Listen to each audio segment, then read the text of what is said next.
प्रिय मित्रों, जया लिटरेचर में आपका फिर से स्वागत है और आज प्रस्तुत है मुंशी प्रेमचंद जी की कहानी जुर्माना।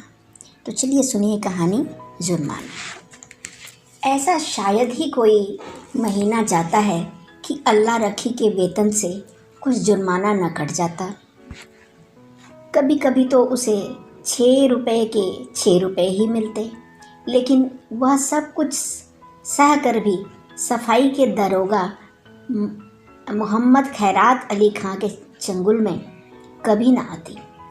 खां साहब की मातहती में सैकड़ों मेहतरानियाँ थीं। किसी की भी तलब न कटती, किसी पर जुर्माना न होता, न डांट ही पड़ती। खां साहब नेक नाम थे, दयालु थे, मगर अल्लाह रखी उनके हाथों बराबर ताड़ना पाती रहती थी। वह कामचोर नहीं थी, बेअदब नहीं थी, फूहड़ नहीं थी, बदसूरत नहीं थी। पहर रात को इस ठंड के दिनों में वह झाड़ू लेकर निकल जाती और रात 9 बजे एक चित्त होकर सड़क पर झाड़ू लगाती रहती। फिर भी उस पर जुर्माना हो जाता। उसका पति हुसैनी भी अवसर पाकर उसका काम कर देता, लेकिन अल्लाह रखी की किस्मत में जुर्माना देना था। तलब का दिन औरों के लिए हंसने का दिन था, अल्लाह रखी के लिए रोने का। उस दिन उसका मन जैसे सूली पर टंगा रहता। न जाने कितने पैसे कट जाएंगे। वह परीक्षा वाले छात्रों की तरह बार बार जुर्माने की रकम का तखमीना करती। उस दिन थक कर जरा दम लेने ही बैठ गई थी। उसी वक्त दरोगा जी अपने इक्के पर आ रहे थे। वह कितना कहती रही, हुजूर अली मैं फिर काम करूंगी, लेकिन उन्होंने एक न सुनी थी।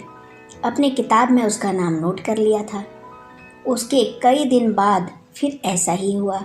वह हलवाई से 1 पैसे के सेवड़े लेकर खा रही थी। उस वक्त दारोगा न जाने किधर से निकल पड़ा और फिर उसका नाम लिख लिया गया था। न जाने कहाँ छिपा रहता। जरा भी सुस्ताने लगे कि भूत की तरह आकर खड़ा हो जाता है। नाम तो उसने 2 ही दिन लिखा था, पर जुर्माना कितना करता है अल्लाह जाने। 8 आने से बढ़कर 1 रुपया न हो जाए। वह सिर झुकाए वेतन लेने जाती और तखमीने से कुछ ज़्यादा ही कटा हुआ पाती। कांपते हुए हाथों से रुपए लेकर आंखों में आंसू भरे लौट आती। किससे फरियाद करे? दारोगा के सामने उसकी सुनेगा कौन? आज फिर वही तलब का दिन था। इस महीने में उसकी दूध पीती बच्ची को खांसी और ज्वर आने लगा था। ठंड भी खूब पड़ी थी। कुछ तो ठंड के मारे और कुछ लड़की के रोने चिल्लाने के कारण उसे रात रात भर जागना पड़ता था। कई दिन काम पर जाने में देर हो गई थी। दारोगा ने उसका नाम लिख लिया था। अब की आधे रुपए कट जाएंगे। आधे भी मिल जाएं तो गनीमत है। कौन जाने कितना कटा है। उसने तड़के बच्ची को गोद में उठाया और झाड़ू लेकर सड़क पर जा पहुंची, मगर वह दुष्ट गोद से उतरती ही न थी। उसने बार बार दारोगा के अपने आने की धमकी दी। अभी आता होगा, मुझे भी मारेगा, तेरे भी नाक कान काट लेगा। लेकिन लड़की को अपने नाक कान कटवाना मंजूर था, गोद से उतरना मंजूर न था। आखिर जब वह डराने धमकाने प्यारने पुचकारने किसी उपाय से न उतरी तो अल्लाह रखी ने उसे गोद से उतार दिया और उसे रोती चिल्लाती छोड़कर झाड़ू लगाने लगी। मगर वह अभागिनी एक बार उसकी साड़ी पकड़कर खींचती, उसकी टांग से लिपट जाती, फिर ज़मीन पर लौट जाती और एक क्षण को फिर रोने लगती। उसने झाड़ू तान कर कहा, चुप हो जा, नहीं तो झाड़ू से मारूंगी, जान निकल जाएगी।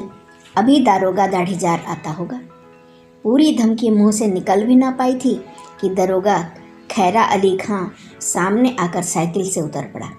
अल्लाह रखी का रंग उड़ गया। कलेजा धक धक करने लगा। या मेरे अल्लाह, कहीं इसने सुन न लिया हो, मेरी आंखें फूट जाएं। सामने से आया और मैंने देखा नहीं। कौन जानता था आज पैर गाड़ी पर आ रहा है। रोज़ तो इक्के पर आता था। नाड़ियों में रक्त का दौड़ना बंद हो गया।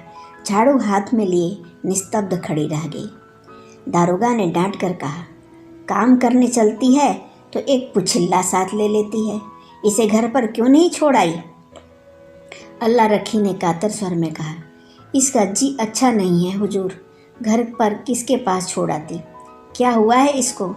बुखार आता है हुजूर। और तू इसे यूँ छोड़कर रुला रही है, मरेगी या जिएगी? छुट्टी क्यों नहीं ले लेती? तलब कट जाती है हुजूर, गुजारा कैसे होगा? इसे उठा और घर जा। हुसैनी लौट कर आए तो इधर झाड़ू लगाने के लिए भेज देना। अल्लाह रखी ने लड़की को उठा लिया और चलने को हुई। तब दारोगा जी ने पूछा, मुझे गाली क्यों दे रही थी? अल्लाह रखी की रही सही जान भी निकल गई। काटो तो लहू नहीं। थर थर कांपती बोली, नहीं हुजूर, मेरी आंखें फूट जाएं जो तुमको गाली दी हो। और वह फूट फूट कर रोने लगी। संध्या समय हुसैनी और अल्लाह रखी दोनों तलब लेने चले। अल्लाह रखी बहुत उदास थी। हुसैनी ने सांत्वना दी, तू इतनी उदास क्यों है? तलब ही न कटेगी, कटने दे। अब की तेरी जान की कसम खाता हूँ, एक घूंट दारू या ताड़ी नहीं पीऊँगा। मैं डरती हूँ बर्खास्त न कर दे, मेरी जीभ जल जाए कहाँ से कहाँ। बर्खास्त कर देगा? कर दे, उसका अल्लाह भला करे। कहाँ तक रोएं? तुम मुझे नाहक लिए चलते हो, सबकी सब हंसेंगी। बर्खास्त करेगा तो पूछूंगा नहीं कि किस इल्ज़ाम पर बर्खास्त करते हो। गाली देते किसने सुना? कोई अंधेर है जिसे चाहे बर्खास्त कर दे, और जो कहीं सुनवाई न हुई तो पंचों से फरियाद करूंगा, चौधरी के दरवाजे पर सिर पटक दूंगा। ऐसी ही एकता रहती तो दारोगा इतना जरिमाना करने पाता? जितना बड़ा रोग होता है उतनी बड़ी दवा होती है पगली। फिर भी अल्लाह रखी का मन शांत न हुआ। मुख पर विषाद का धुआं सा छाया हुआ था। दारोगा क्यों गाली सुनकर भी बिगड़ा नहीं? उसी वक्त उसे क्यों नहीं बर्खास्त कर दिया? यह उसकी समझ में न आता था। वह कुछ दयालु भी मालूम होता था। उसका रहस्य वह ना समझ पाती थी। और जो चीज़ हमारी समझ में नहीं आती उसी से हम डरते हैं। केवल जुर्माना करना होता तो उसने किताब पर उसका नाम लिखा होता, उसको निकाल बाहर करने का निश्चय कर चुका होता, तभी दयालु हो गया था। उसने सुना था कि जिन्हें फांसी दी जाती है उन्हें अंत समय खूब पूरी मिठाई खिलाई जाती है। जिससे मिलना चाहें उससे मिलने दिया जाता है, निश्चय ही बर्खास्त करेगा। म्यूनिसिपैलिटी का दफ्तर आ गया। हजारों मेहतरानियाँ जमा थीं। रंग बिरंगे कपड़े पहने, बनाव श्रृंगार किए। पान सिगरेट वाले भी आ गए थे, खोमचे वाले भी। पठानों का एक दल भी अपने आसामियों से रुपए वसूल करने आ पहुंचा था।